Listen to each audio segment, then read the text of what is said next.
Isa ka ba sa mga nangangarap na mag-abroad para mapaghandaan ang magandang kinabukasan ng ating mga mahal sa buhay?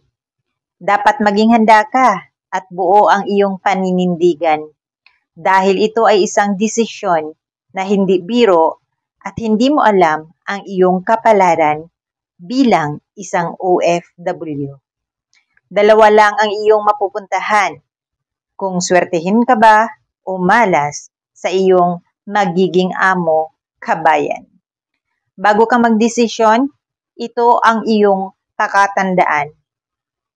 Kung sa Pinas ka, ay ipagluluto ka ng iyong pamilya. Kapag sa abroad ka na, mag-antay ka ng tira-tira nila. Kung sa Pinas ka, iniisip mo ang swerte nila dahil nasa abroad sila at maraming pera. Pero pag sa abroad ka na, sasabihin mo, ang swerte nila dahil ang sahod ko sa Pinas napupunta. Kung sa Pinas ka, lagi ka nilang inaalala. Kung sa abroad ka na, ay kadalasan, naalala ka lang nila kasi may kailangan sila. Kung sa Pinas, libre dito, libre doon. Gala dito, gala doon. Kung sa abroad ka, tipid dito, tipid doon. Kung sa Pinas, amo ka. Kung sa abroad, ay mababang uri sa paningin nila dahil alipin ka.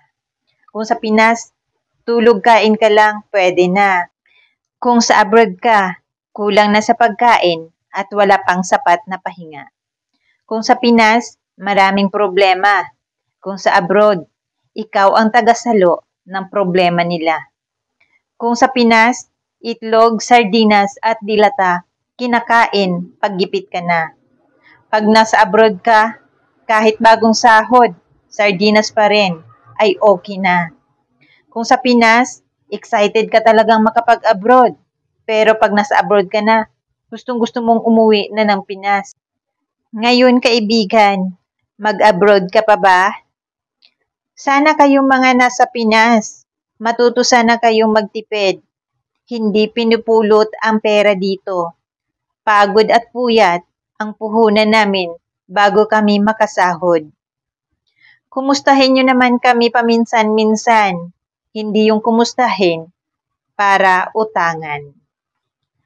Kadalasan, ang salitang kumusta, kami na ay kinakabahan dahil ang susunod niyan, pautang naman. Huwag sanang ganyan, kakainin na lang namin ay tinitipid pa para lang makaipon at ipangdagdag sa aming ipapadala. Sa likod ng aming mga ngiti ay may nakatagong lungkot at luha. Kakayanin ang lahat para lang guminhawa. Saludo ako sa lahat ng mga OFW. Mabuhay tayong lahat. Laban lang, kabayan, sa lahat ng mga hamon sa buhay.